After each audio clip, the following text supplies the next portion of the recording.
So summer is practically here and we all want to look a little bit bronzed and healthy. And if you are anything like me or have been around on my channel for a little while, we stay out of the sun and we wear sunscreen every day, but we still want to look warm, sculpted, kissed by the sun. Bronzer is our friend. Bronzer is the one that's going to do that for us. So we're going to talk all things bronzer today, and I'm going to run you through some little mistakes that you might be making with your bronzer and just how to perfect it your very best. So if you are looking to learn how to fix your bronzer, stay around for the video and consider subscribing if you would like. I have a new video out every single week. So let's get started into the world of bronzer. So bronzer can be in many different formats. It could be in a powder, it could be in a liquid, it could be in a cream or a stick. I think that's about all of them. And they are leaning towards a warm tone product, a warm tone, orangey brown, tan type of color. There is definitely a spectrum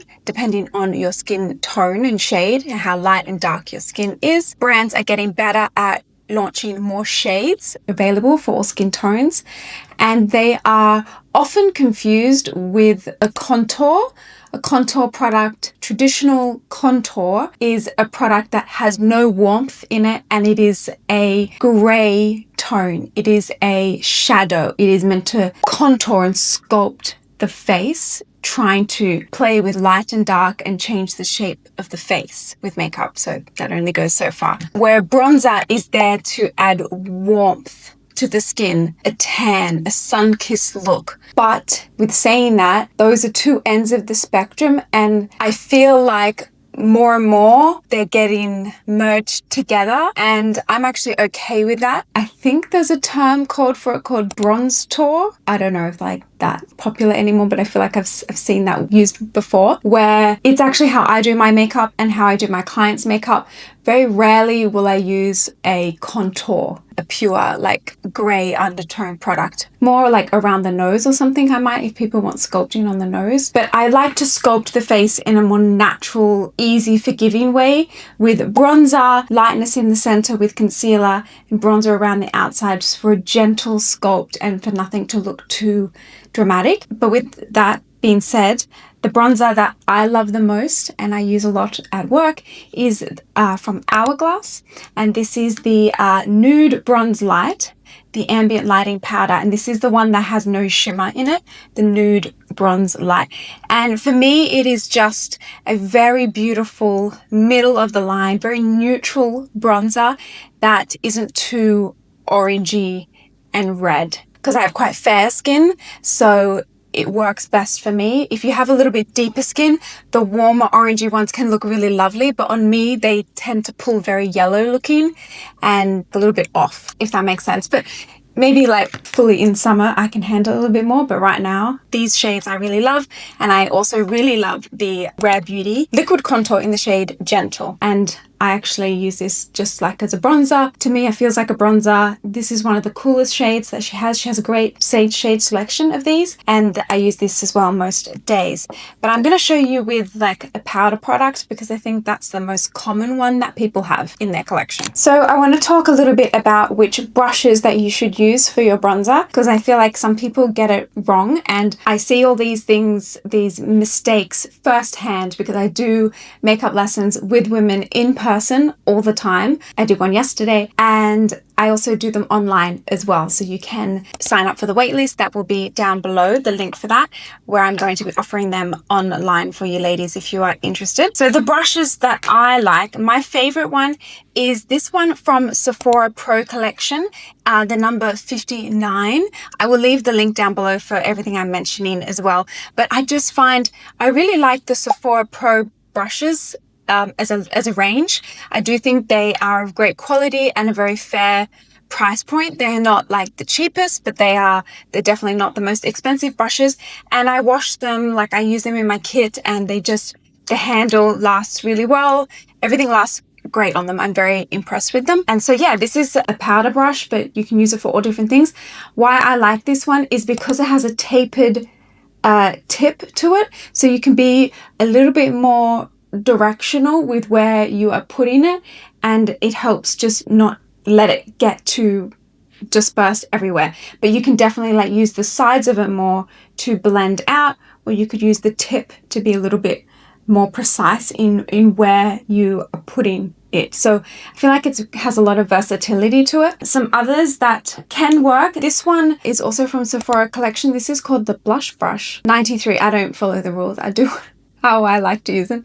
93, number 93. And this one I think is great for like cream bronzers or liquid bronzers. You can kind of be a little bit more like that and you use the shade for you. Brushes that I don't recommend to use for bronzer are flat top brushes like this. These are more for putting on foundation because you're just not gonna get a nice blend. It's gonna go on so much more intense. It's a bit too dense where you want something a little bit fluffier and lighter so the product isn't put onto your skin so strongly. This is going to pick up a lot of powder, a lot of product, and be very strong. Often people buy those little kabuki brushes, which looks kind of similar to this, but a bit fatter and a short handle.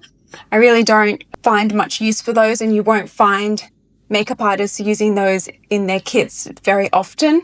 They are too dense. They are just not, there's no handle to like kind of enjoy using them, but people buy them. I see them. My client yesterday bought them. She's like, oh, it's so cute. It's so nice. But there's really not a lot of use cases for that type of brush. So let's start applying the bronzer and I will come out with the tips, I'm sure. One of the things that is really important to do is pre-blending your brush, okay? If you go and pick up your bronzer and then just go straight in like that, you're gonna get a very uneven application on your face. It's going to be harder to blend out. So you pick it up, roll it around the product, and then pre-blend it into your hand, front, back of your hand, whatever, clean hands. Often I will also just do that on the mirror. I will just make sure if I'm not going to be using the mirror. But you can pre-blend it so it comes out onto the face evenly and slowly and distributed nicely. I definitely always start in the mid-face. I start at the back here where we're going to apply the most amount of product. That's where the brush is firstly loaded. It's got the most amount on. And then as we come in, it gets less and less.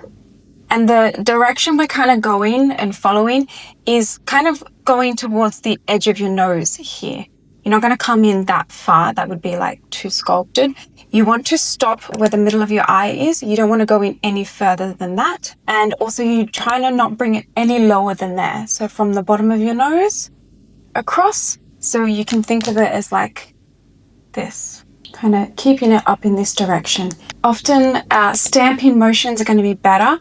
If you go like this so much, you are going to disturb your makeup underneath, your foundation, your concealer, all these things that you've applied on your skin and worked hard doing, they might get rubbed away. So dusting, patting, slight dusting, but nothing too aggressive. So where to find the area here, the tuft of hair just here above the ear, like our sideburns, is generally a great place to start, and then leaning towards the nose, but not that far. And you can kind of think of it as like a push-up bra. I know that's a strange anatomy, but it helps you understand the motion that we're trying to do. Because sometimes people go like this and they go a little bit too down, and that brings the face down too much. So you want to kind of imagine like pushing it, you're pushing it up. You're not trying to go too down. So anyway, I can explain it. And then across the top of the forehead, I have quite a good size forehead, so I like to do a fair bit up there. And you can see this color is so natural and real. It's not too red, it's not going on too strong and clunky. I am like making sure I apply maybe a little bit more so you can really see it. You can join these areas up as well, but only ever so slightly. Sometimes your face shape, you might have very little skin here. You might have very small forehead, so you don't need to do too much. Make sure you're blending it into the hairline. We don't want to see any gap where your scalp is coming through. Really try to push it into that zone. And then lastly, the other area to connect it all is just a little bit under the jaw. Just a little bit, not too much. This can look a bit unnatural if you put too much, and you can kind of bring it up around the corner here. That really helps sculpt the back of the jaw. And then lastly, I like to put a little bit on the top of the nose as well, trying to shorten and sculpt my nose in a very gentle way, not in a contour extreme way. That is my approach to makeup. And then last little bits, I also like to put on my brow bone, kind of like a little bit of eyeshadow sculpting. I know this is like a huge brush for that, but it's about everything being very diffuse and it's only a tiny bit. So that is bronzer. Another analogy to think about it is a number 3 on the face, or backwards 3, whichever way you're looking. But a number 3, a very gently, not exactly a 3, but that's the kind of shape that we're putting it in the zones. Obviously much more like dispersed, not actually a number 3. So that is bronzer on one side and no bronzer on this side. And it sculpts the face. If you're getting a color that really suits you nicely, that's it. Always remember to build up slowly, go in with less and then you can add more. You can also put a little bit down on the neck and on the chest if you have that exposed in your top to bring it all together. You don't want to have like a super bronzed face and then here to be really light. So you don't want to go too overpoured. Also, word of warning, if you are over a certain age and are experiencing necklines or tech necklines, really go easy. Really not much here, because by the end of the day, you might lift your neck up and see lines where the bronzer has settled in, and that's not a good look. So very minimal amount of product on the neck if you have any lines. Now, some mistakes where bronzer can look too muddy. Often people don't want it to look muddy, and this can happen a few ways. Is you've got the wrong tone, the wrong color. So if you are a deeper skin tone, the color you have might be a little bit too light for you and it's looking ashy and gray on your skin, and you might need to move up in shade, move up in depth, find a brand that has a better shade range for you. The placement could be wrong. It could be too low and looking unnatural, and it also could be too heavy.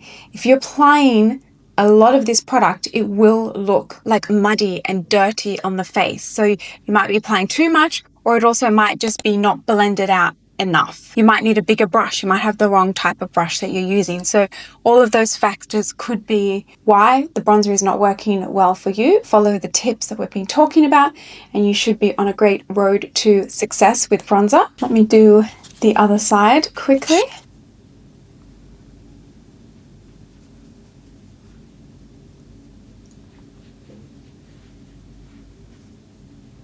Another area where people forget if you have your hair up is your ears. You don't want your ears to look super light and the back of your neck. Not really a problem for me because I always have my hair down, but if you do have your hair up, don't forget that. You want to look at everything and make sure it looks all harmonious. So I hope that was helpful. I hope it was a nice, quick, informative video that helped you out. If it did help you out, please give the video a thumbs up and comment down below which of these tips is the one you resonated with most and is going to help you on your makeup routine tomorrow. And consider subscribing to the channel. And you can come say hi to me over on Instagram as well, where I post almost daily as well. And I will see you next week. Bye.